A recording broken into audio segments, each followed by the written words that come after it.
If you'd asked me earlier in my career how wealth changes a person's life, I probably would have talked about the obvious things.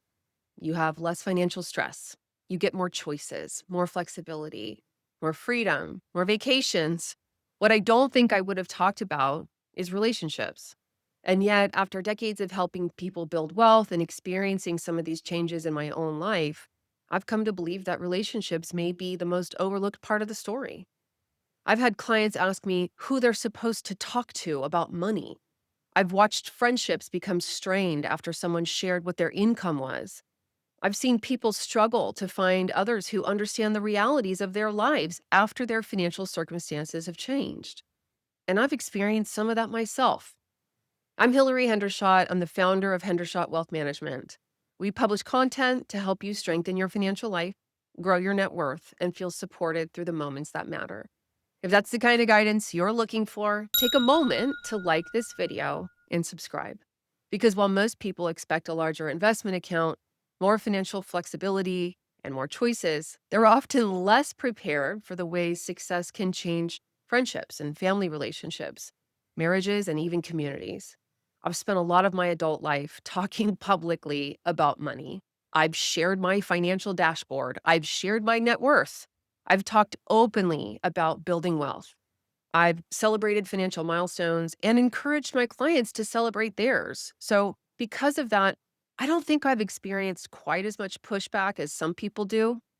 In many ways, I created an environment around me where financial growth was viewed as something positive.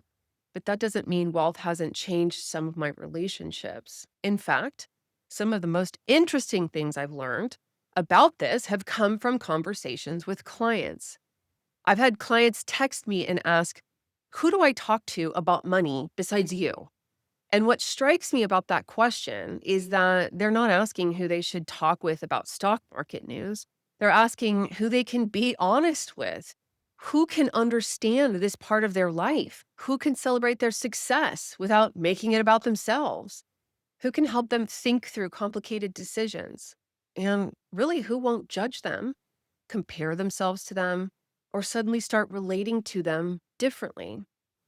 I've had women tell me they'd love to refer me to their friends, but they don't want their friends to know they're wealthy enough to hire a financial advisor. Think about that for a moment. Many successful women are comfortable talking about stress, burnout, overwhelm, in some cases, the breakdown of our physical bodies, but we're much less comfortable talking about success. And over the years, I've come to believe that's one reason this experience can feel surprisingly lonely. I've had a client nearly lose a lifelong friendship because she shared her income during a salary negotiation discussion.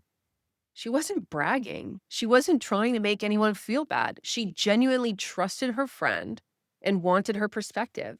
Instead, her friend became upset and told her it was rude to talk about how much money she earned and that now she'd never be able to stop comparing herself.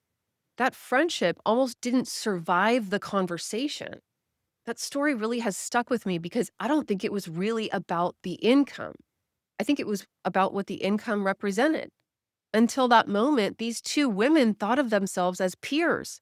Then suddenly, one of them was forced to reconsider where she stood. I've seen versions of that dynamic play out many times over the years.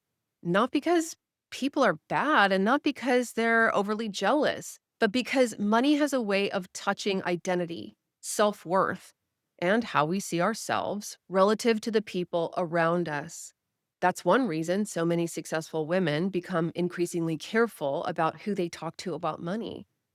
Money is emotionally charged and it can change dynamics, sometimes subtly, sometimes dramatically, and sometimes in ways nobody anticipated.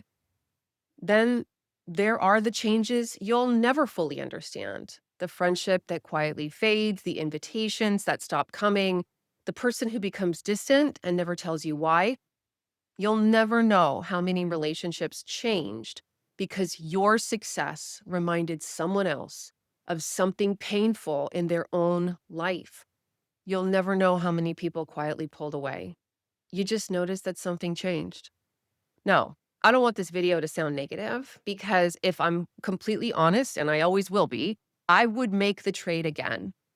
I grew up with manageable amounts of financial scarcity, but in my 20s and early 30s, I turned those childhood lessons into financial devastation. I spent myself into massive debt and needed drastic change to dig myself out. So I know what it's like to have very little margin. I know what it's like to feel constrained by money, limited by money, and vulnerable to financial emergencies. And I don't miss those things. I love the freedom and autonomy that wealth has created in my life. I love being able to help people I care about. My husband and I have purchased vehicles for people we love.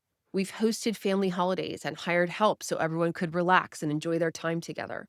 We've used money to create ease, support, and experiences that wouldn't otherwise have been possible. And yes, those things have changed relationships too.